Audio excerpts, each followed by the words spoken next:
Good evening, everybody. It's Monday night. Welcome to the Third and Footlong Show. My name's Darren Lees. And I'm DT. Good evening, DT. How are you? I'm all right, Darren. How are you? I'm a bit average, hence the reason that we are not in the studio together, because I didn't want to spread any sickness, vile, horrible things to you. I've been collapsed on a couch, kind of like up to no good all day today. And I appreciate that, but I am sad because I can't show you my new platinum hair. Oh, look at that. You've really gone to town on the hair. I know. You know how I said I was feeling werewolfy? So I went, ultra, not werewolf. I was like, you had the cap on for about 15 minutes before we started recording, and there it is, the big reveal live on camera. The blonde, yeah. We obviously haven't sorted my colour blindness out yet, so I was just about to ask what colour, and then you did it. Yeah, platinum blonde. I went, you know what? This feels very Lionsy. It's, silver. May as well rep the team. I hope we don't get the browns again, because then I'll have disgusting orange hair. So. That's right. Is there a team that plays in grey? Because that could be my team. The Lions playing grey. There we go. They have the colour rush. I always thought they played in blue. So that just shows you about my colour blindness. That is only their ugly colour rush option. Okay, there we go. So I've been trying to declutter, and boy, have I found out some garbage in my house. Oh no, what have you found? Well, do you know, about 2 months ago we were looking for an Atlanta, because we were doing the videos. We were doing the videos. I didn't find the Atlanta cap, but one of my daughters had this big hoodie with Atlanta written across it. I was like, where were you 5 weeks ago when we were doing the horoscopes? Like, where were you? Oh, no. So you'll find the hat. You'll find the hat somewhere. I think the hat's in the upper office. But the Atlanta hoodie has now been claimed and been put in a wardrobe to make sure that it never disappears again. Good job. Just in case we ever need an Atlanta hat, anyway. So, hoodie. Here we go. So, look, everybody, if you're watching this, then don't forget to give us a like and a subscribe. Come on, give us a subscribe, because less than 10% that watch our videos are actually subscribed, and you could be one of the first people to see all of our new content. And when Darren finally gets a new hair colour. But I don't know if you've noticed that I've actually been keeping it longer. Yes, so you also was unshaven last week. That's right. Well, I'm not too good this week, because the plan was to have a shave today, but then obviously sickness hit, and that was the end of that. So I'm making a bit of a habit of the unshaven look, so I might need to tidy my act up a little bit. That's all good. I'm enjoying you growing out a mohawk. Thank you. Right, so here we are, as per usual, after a week's delay, after last week's NFL draft. The food poll is back. And this one came up this week by just a chance conversation, when somebody said to me, so how do you have your steak? And I was like, that sounds like a food poll question if I ever saw one. So thank you to Corin Healy for asking me how I like my steak.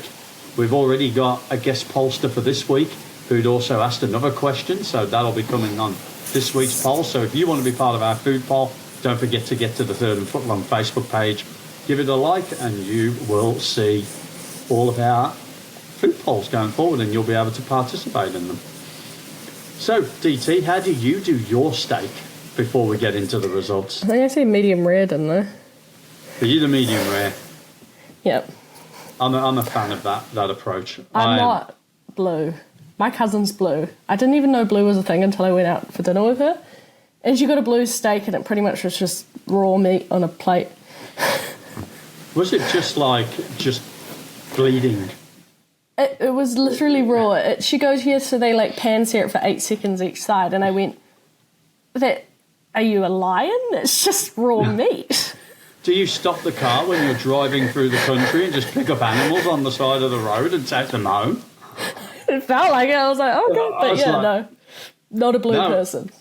I didn't realise there were 6 different ones that you could choose from, because I thought rare was rare, but rare blue which in brackets I actually put effectively fresh roadkill, which Yes. says to me that your cousin is not following our page and doing our food poll, because Rare Blue got 0 votes. Yeah. Maybe just the really acquired people participate in our food polls. What else did we have? I don't eat steak.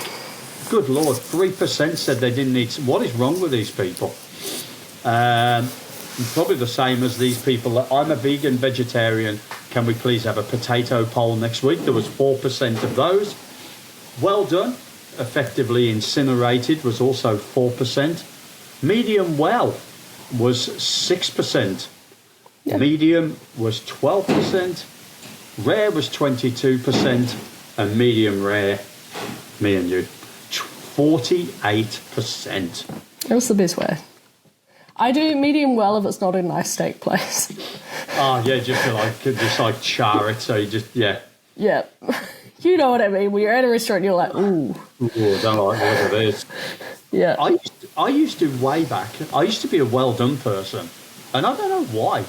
Because then one day I just tried a medium rare, and I was like, why on earth have I just been eating bark for the last 10 years? Was it from your school dinners? Was it maybe that? I don't know, but I was like, it was probably when I was in late teens, early 20s. And I was like, why am I eating effectively something that just tastes like a stick? And when I had medium rare, I was like, why have I not been doing this for the last 10 years? So I was a convert. Maybe I just, like you say, I was subjected to horrific cooking for a period of time. And so we did have some comments, by the way. Analia said anything but medium rare is a hate crime. Strong words. And then, interestingly enough, Corin says, I wasn't expected to see this. And then he attached something from the Donald J. Trump, real Donald Trump account that said, I support a fine young man and great comedian, Craig Westenberg.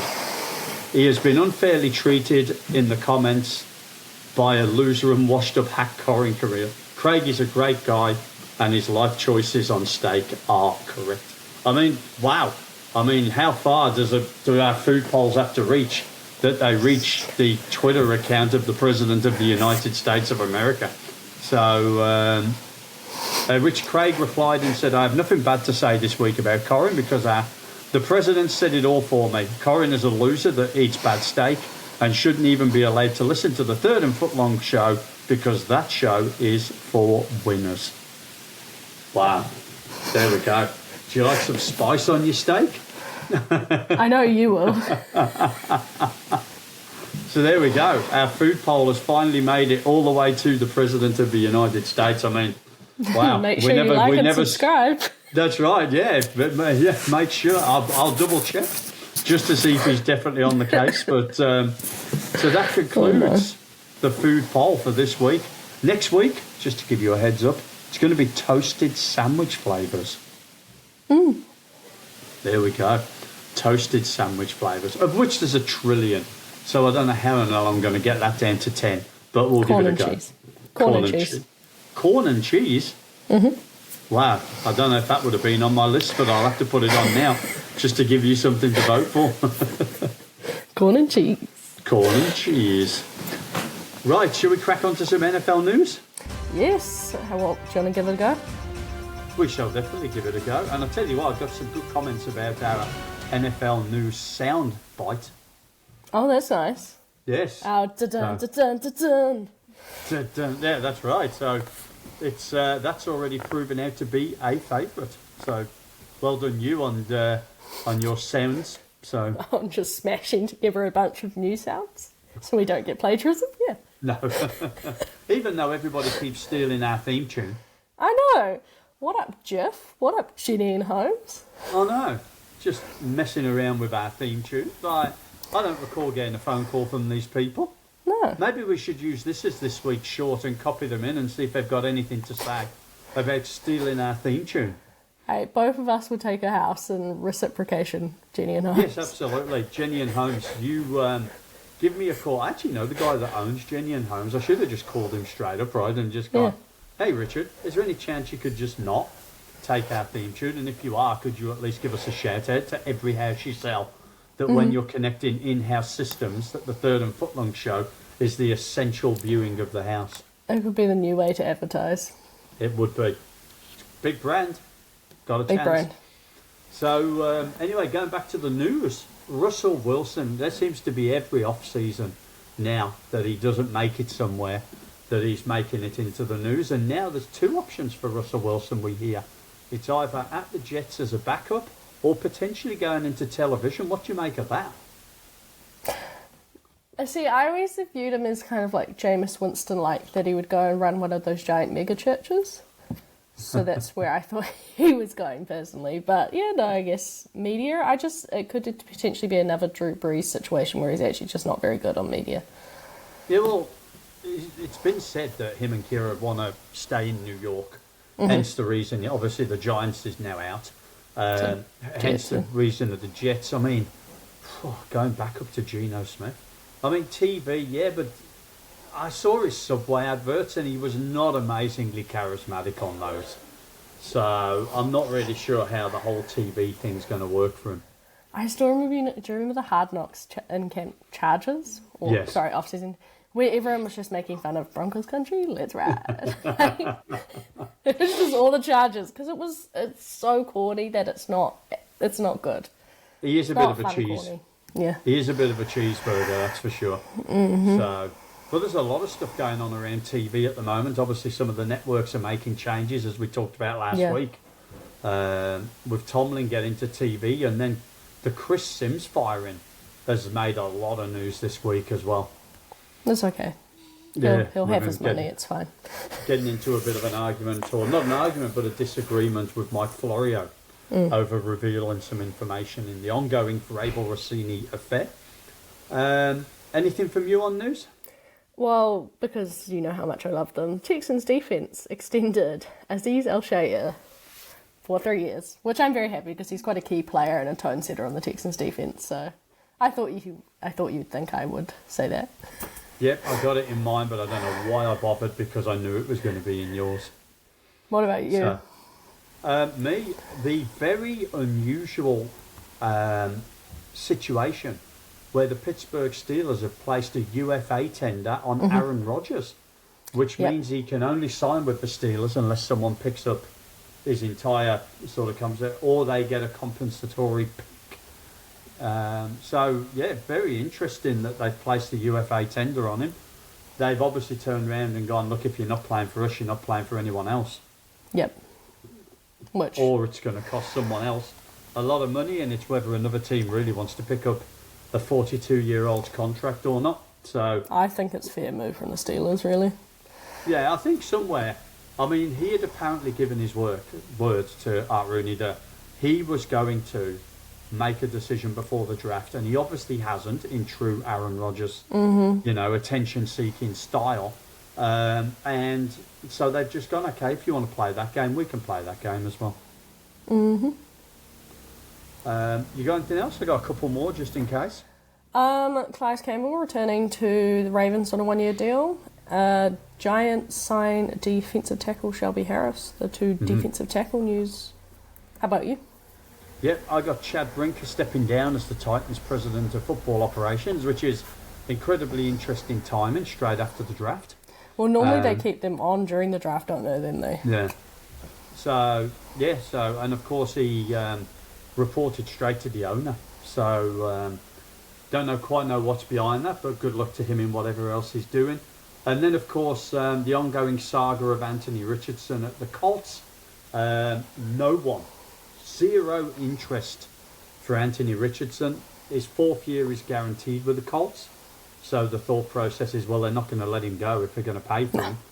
Fact is, he's hardly ever going to play because even if he gets to play, he'll get injured or he'll be too tired or something like that. So it looks like they'll leave him on the roster unless someone comes in, and then they'll just cut him at the end of the year. To be fair, though, the person in front of him is quite injury prone, so you might see him see the field. The other saga, though, that I didn't actually know was still ongoing, I thought they'd released him, Brandon Ayuk and the 49ers.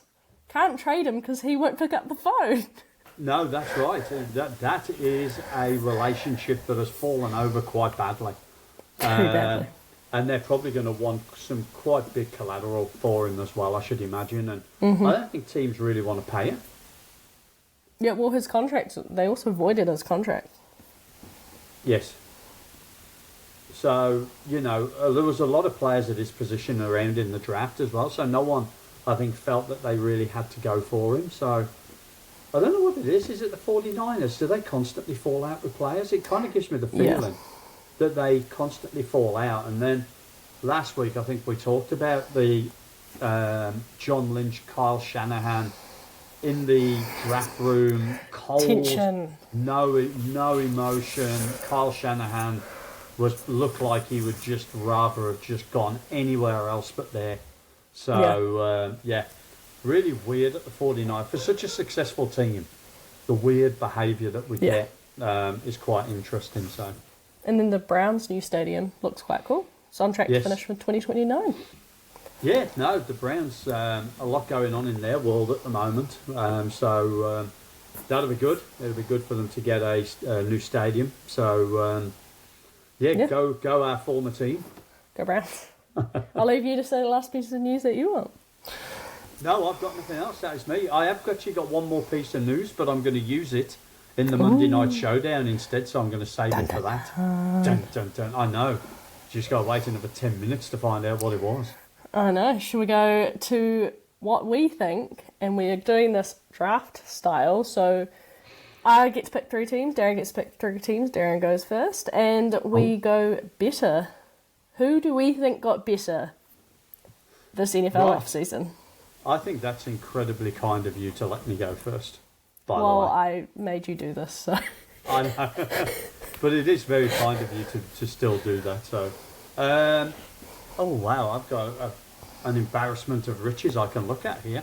Okay, well, if I'm going to go, I'm going to go for the Philadelphia Eagles. Oh. As a kickoff. I thought the acquisition of Mekhi Lemon, stealing him off the Pittsburgh Steelers, that I was quite high on Eli Stowers of Vanderbilt as well. Yes. Because I had him going in the first round and he eventually went to the Eagles. So the only problem with the Eagles is, can they sort their internal nonsense out, and what is the hell is going on? I mean, it's obvious that AJ Brown's gone. I think he's gone. And I think that will make them better in itself by trading Mekhi Lemon. So whilst he's not a draft story, he actually is by association of Mekhi Lemon. And I actually think for the culture of the team, that will make them a better team, if nothing else. I also thought their pickup of Jonathan Grenard was outstanding, because they're going to get a compensatory pick back for Jalen Phillips. So pretty much it ended up being like a third round pick for Jonathan Grenard, and they sorted their edge rusher position. It was a fantastic move. Yeah, absolutely. And I don't know, I sometimes, when you look at teams and you go, who's a well-run team? Because you certainly know who's not a well-run team, right? And you look at the Eagles and they just seem to be so well-run from top to bottom. Yeah, so much drama. Well, there always is a bit of drama, but it always seems to involve the head coach, right? Yeah. He's such a polarising character, is Nick Sirianni, but, from that point of view. But I would say I would have the Eagles. I don't know if you agree or disagree, or whether you had them on your list or not. So the teams that I think got better, someone who I think got a lot better, is actually the Titans. Wow. I think the coaching, so mainly it's the coaching staff, because when you get Robert Saleh and Brian Daboll, you're going to have a much improved team, because you've got someone who can definitely coach a defense up. You've also got some great pickups this year. They signed like a gajillion players in free agency, like so many players. And their offense, I think, like Daboll ran a good offense in last year with Giants and Jackson Dart. Like, it was fun. And I think like the addition of Tate and Wan'Dale Robinson, and then also I think the only other thing they should do is maybe they should go and sign David Njoku, because they don't really have a tight end that receives in the room, because they lost Okonkwo last year. So that would be the only kind of thing that I think the Titans could do to improve. But I really think their defense is going to be good. They've got so many players on the defensive line that they picked up. And yeah, I'm excited for the Titans, because I also actually think that 2 teams in that division got a hell of a lot worse. Yes. So their division, also interesting. I would say there's one team in the division that I love one side of the ball and have no idea what they're doing on the other side. So I don't know. I'm feeling hot on the Titans, and when our picks come around, I don't know. They might find their way into my playoffs. Yeah, I wonder who that could be. But of course, next week we will cover off who we thought both were worse as part of the draft. Okay, just to give you another one for me. I think the New York Giants. Whilst they let go of Dexter Lawrence, I think the inclusion of Arvell Reese, Francis Moinoa, Colton Hood from Tennessee, Malachi Fields, and then they also brought in Isaiah Likely. They had Cassius Howell, the Jackson Dart, as long as they can keep him healthy. They are a contender to win that division this year. 100%. So, getting those 2 picks in the top 10, I think has paid well for them. It is going to be a bit like the Baltimore Giants. We kind of see what John Harbaugh's doing already.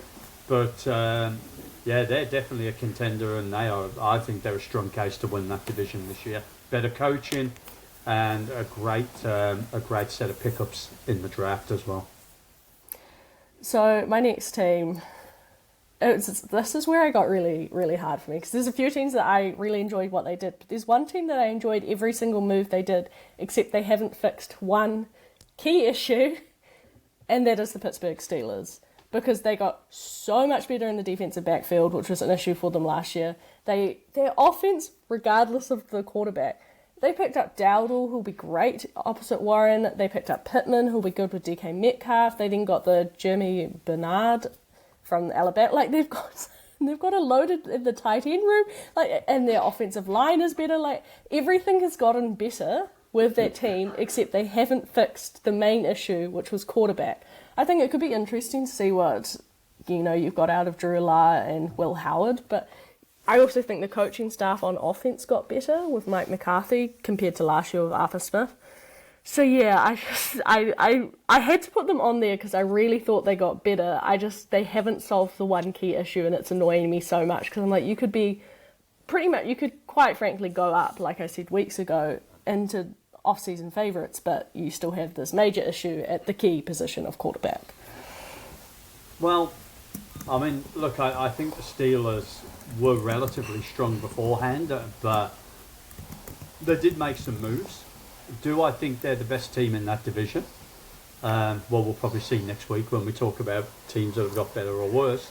But I don't know. They've also got some aging pieces on their team as well, so I'm not sure. And as you say, that QB thing is massive, right? If they get that wrong, or Rodgers decides not to come back, that's a whole different ball game altogether. Actually driving me insane. Why? Can you just fix it? It's so frustrating. Have I got one more to go? Yes, you do. One more to go. I do. Well, if you want me to talk about exactly what you've been talking about loading up on some good talent and not fixing one position, let's go to the Cleveland Browns. Our Cleveland Browns from last year. Yeah. Spencer Fano, Casey Concepcione, Denzel Boston, Emmanuel McNeil-White, plus obviously Myles Garrett and everything else that they've got there already. And the QB situation is just an absolute shambles. Absolute shambles. They must be, if they're not regretting the day they even looked at Deshaun Watson, because that has really put this franchise back about 10 years. I think they're on the way back out now, but I think they've still got another couple of years to fix that until they get rid of Deshaun Watson's contract. So they weren't on my list because I don't know where I stand on Todd Monken, because they've also lost their amazing defensive coordinator in Josh Schwartz. Yes. Where do you stand on the coaching? Because I think the coaching got worse. I think you're probably right. But I was just looking at the team from a draft perspective. I think they've drafted really well. So whoever was in control of the draft has done a great job. Whether Monken had much of a say into that or not, I don't know.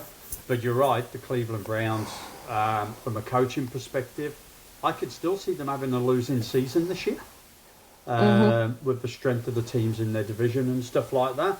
which would then give them a relatively high pick next year for a better quarterback if they were like to move away from Deshaun Watson, walk away from Shedeur Sanders and the other 97 quarterbacks they've got on their roster. Dylan Gabriel, Taylor Green. Dylan Gabriel.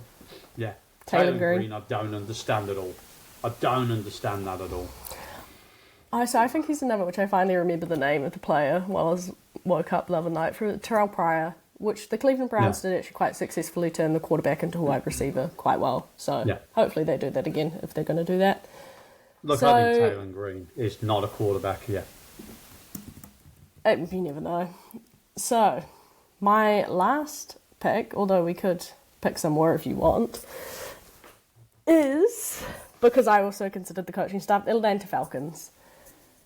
I think their coaching staff vastly improved. I think Kevin Stefanski will get a run game in there, which will really help either quarterback, Tua or Penix. I think the addition of Brian Robinson to replace Algier, who left, I think Austin Hooper, I think he's brought in some really good pieces. They've also shored up the defence with Sidney Brown. And then I enjoy the pickup of Zachariah Branch to work opposite Drake London. So, I think they got better. And again, their division, not super strong. So, we'll see with Pierce, because that's obviously a massive factor on their defence. But their pass rush looked better last year considering the previous years, and their defensive backfield you could put up in the top 5, because especially with Avion Terrell and AJ Terrell, they've now got really great. And then you got he came from the Bengals, name escapes me right now, and then they picked up Sidney Brown as well. So I think JJ Bates, that's it. Bates. I think I may be wrong, be interested in your thought on this. I think the NFC South was one of the few divisions where I think every team got better. Yes. Every team got better. I mean, I was quite interested. I don't know if they're on your list. They're certainly not on mine. But yesterday I was watching some footage where some talking heads in the States were saying that they thought Tampa Bay won the draft. And I was like, no. They got like, I can't think of his name now. Ruben Baines. But I'm like, that doesn't win you the draft. Like, that's not winning the draft. Tampa Bay's done this really rare thing where I think they've stayed exactly the same, because they lost some very key people, but they've actually replaced them really well. So I think that's what's happened, is that Tampa Bay kind of won the draft, and that they had such a terrible losses that you go, oh no. But then you go, oh, actually, you replaced them. So I think they've actually almost done this thing where they stayed exactly the same. Yeah, I think for once we may actually see the NFC South have a division winner with a winning record. Yeah. I know that's wild, but Yeah. So I don't know if you want to talk any more. I had some that I could just notable mentions, if you wanted to call them. Yeah. We could go one notable mention each. Go on, then you go one notable mention. You do it. So this is hard because they're both from AFC West, but I'm going to lean towards, because I've already talked about this in previous weeks, so I'm going to actually lean towards the other one, which is the Chiefs. I think the return of Bieniemy is quite a big deal, because I think their offense past 2 years has been undisciplined, and he really brings back the discipline on offense. I think they brought in a running QB to maybe take any of those weird short running attempts that they may have used Mahomes potentially for, so I think that will be cool, Justin Fields. And then they've got a running back support, finally, Kenneth Walker, who will be good to have. And then they've shored up the defence. And they have lost Trent McDuffie, which is a big loss, but hopefully Delane comes in, who you know very well from your LSU fandom. Yes. So I think the defensive talent has got better, and quite frankly, the last few Super Bowls the Chiefs have been in, it's their defence that got them there, not the offence. So I think they're kind of going back to what actually got them the wins, and that was defence. And they've really reinvested it, and they still with Spagnuolo, and he does do a good defence. So I think it's a much better Chiefs team compared to a year ago. Yeah, obviously getting that support for Chris Jones as well, because he had a bit of a down year last year. Peter Woods. So he's ageing. Yes, absolutely. I mean, the Chiefs have got some aging pieces, right? Tight end, so they've got some aging pieces. I was surprised they didn't really do anything at tight end. No, me too. Just saying. Me too, because there was some good tight ends on the board. Yeah. There was some good tight ends on the board. So, and okay, then because of that, that's made my decision. I had three potentials of who I could have gone for. I'm going to go for the Jets. I think QB, like a couple of other teams, still remains a problem. But David Bailey, ready now, ready to go. He's gonna make a massive difference. The said tight end, Kenyon Sadiq, a great pickup, gives some real offensive power, as does Omar Cooper Jr. from Indiana. So they've really loaded up that front line to whoever is the quarterback to give them some weapons to really throw at. I also like what they did on defense. Yes. Because they got the two intelligent, they got Minka Fitzpatrick and Demario Davis has returned to the Jets, so they've got that spine with the intelligent kind of leaders on defense as well to help out there. Yes. My big question still for the Jets, which is why I couldn't actually put them in the top, is the coaching staff. Coaching you better is deliver. Because you've got a roster and a half. I think if they would have had a better season last season, I actually think they make a different decision at number 2. And I think they'd have actually gone for Abel Reese. But on the basis that he's under so much pressure, they had to get a win now. Whereas Abel Reese is going to, I think, be the better player longer term. But I think that he needed to win now, otherwise he's fired in the first half of the season if they start 1-5. So yeah. So, that was my honourable mention. And that was my honourable mention. So, here we go. The Chiefs. Yes, the Chiefs, I know. So, it's Monday night, so you know what that must be time for.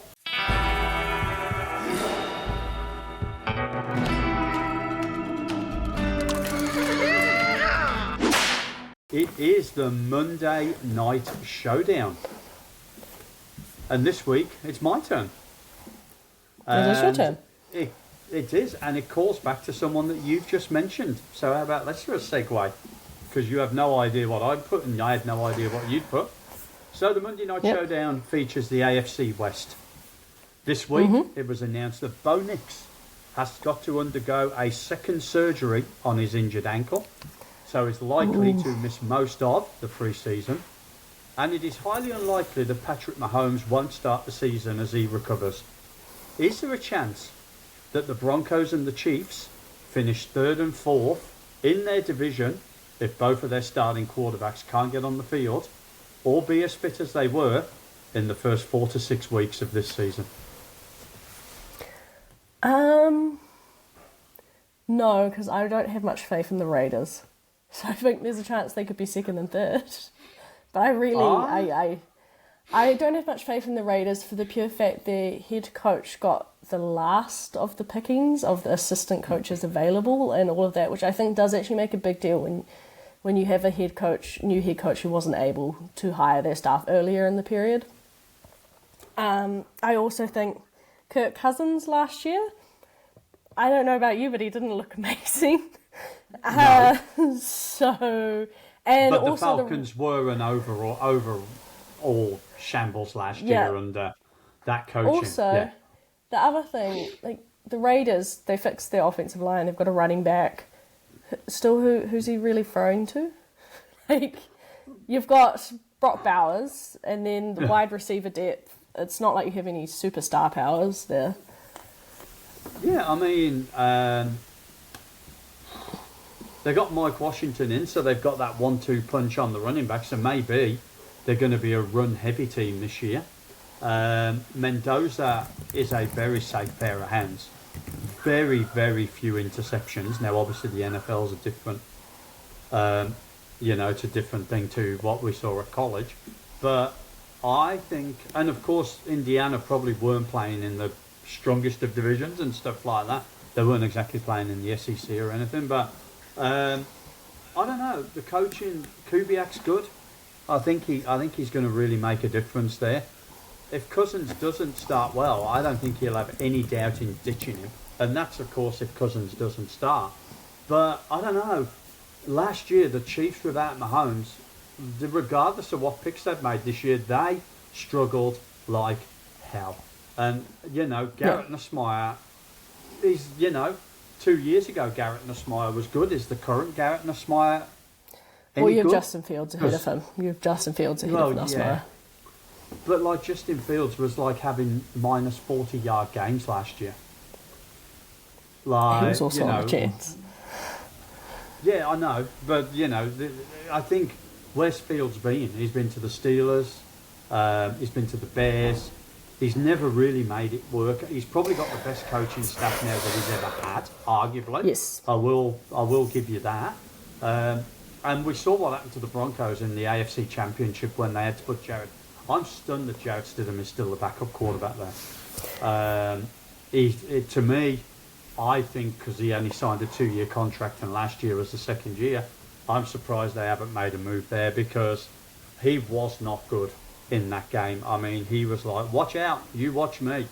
We're still watching. So I think there's a very real chance that the Chargers could win the division under those circumstances. And there's always one surprise team every year. And I don't know, the Raiders have got a lot of parts. I mean, obviously they got Crosby back as well and stuff like that. You just feel, as we said last week, though, if Mendoza doesn't work for them, they probably are in the wilderness for another 5 to 10 years in that division. It's a very, very unproven coaching staff. The defense do have pieces, but they're still overall not. They're not like if you have to pick up the defenses in the division, you would go number 1 Broncos, number 2 Chiefs, number 3. Number 3 is difficult because I actually don't know between the Chargers and the Raiders. I'm not sure because the Chargers just lost their defensive coordinator, so I'm not entirely certain who you would actually pick between those two. But it's interesting because I feel like people are very high on the Raiders. It's just also, I think, organisationally, historically, the Raiders just have not delivered. That I find it very hard that I think I'm at this point with like a team like the Raiders where I'm like, what's actually different here compared to the last 30 years?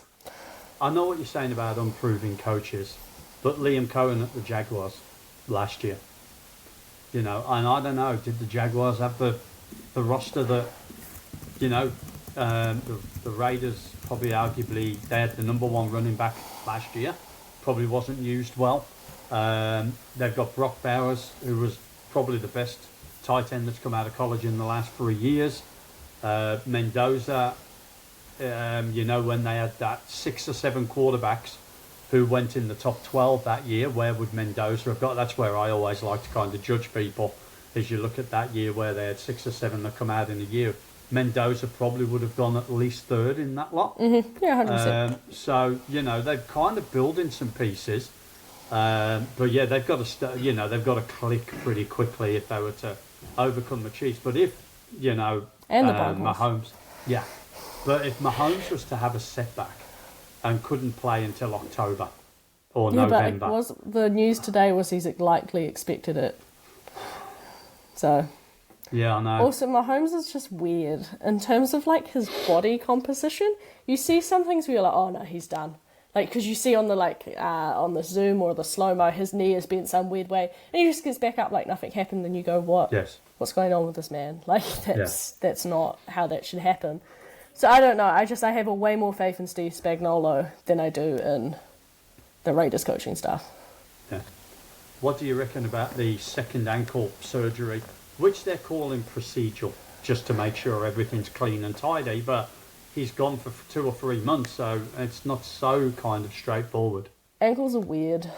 Ankles are very weird. They're also very hard to heal because, of course, like the further away from your heart you go, the less blood and the less healing ability. So I think ankles are a strange one because there's so many tendons, so many things that link, and it's like foot injuries are also difficult.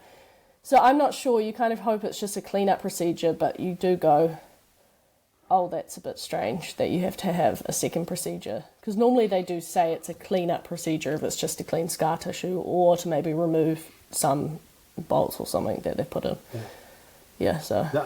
If Bo Nix was to be injured long-term, I think that puts the Broncos in a really tough position because obviously with having the cheap quarterback for the next 5 years, that allowed them to just load up everywhere else. And if you've lost your quarterback...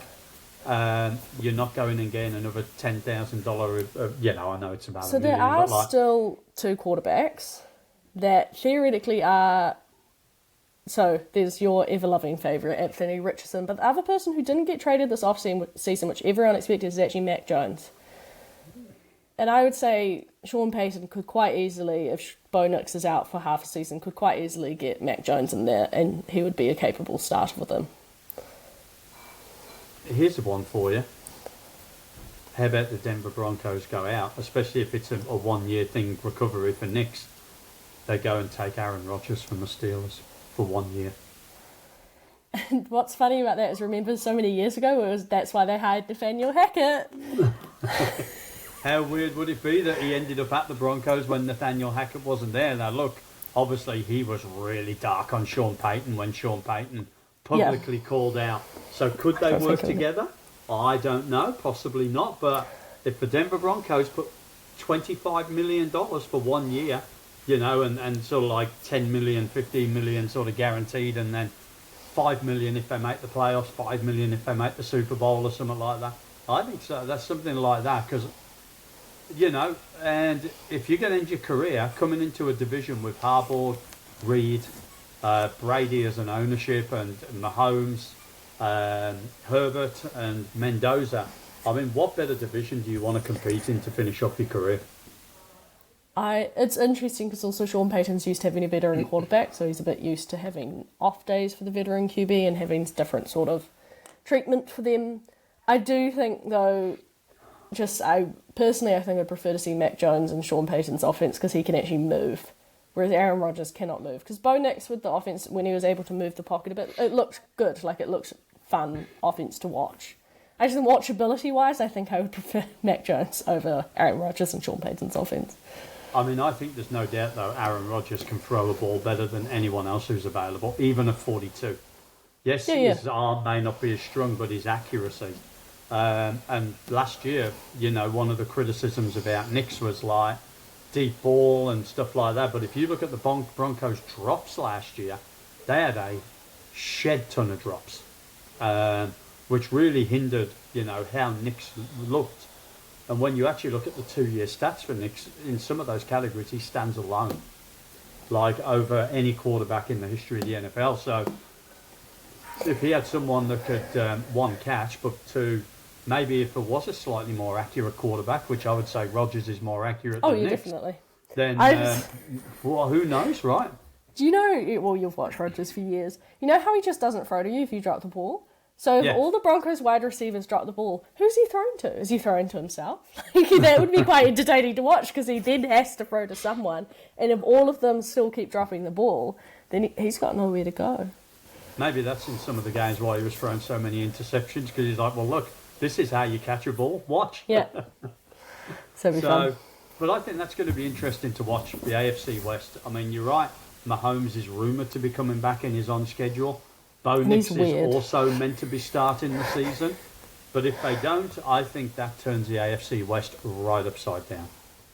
Yes. You're also very high on the Raiders. I'm excited to see if you pick them to go to the playoffs. They're not one of my favourite teams, let's put it that way. But I'm interested to watch what they're going to build there. I'm interested to watch. So they had a couple of good pieces there already. They've acquired good pieces. So let's just see where it all goes, eh? I think they could be a surprise team. Yep, they're your surprise team. Right, well, there you go. That was Monday Night Showdown, and that is the end of our show. So thanks for listening. As we said at the start, if you are watching, give us a like and don't forget to subscribe. Get onto our Insta and TikTok pages if you want to see us doing really cool dances and such things. And then get onto the Facebook page if you want to do our food polls. So that concludes the show. My name's Darren Lees. And I'm JT. Thanks for listening, and we'll be back with you next Monday night. Hey, thanks for watching. If you want to get more great content like this, don't forget to subscribe and hit that notification bell, and you'll be first to get access to everything. Anyway, for now, we'll see you at the next down.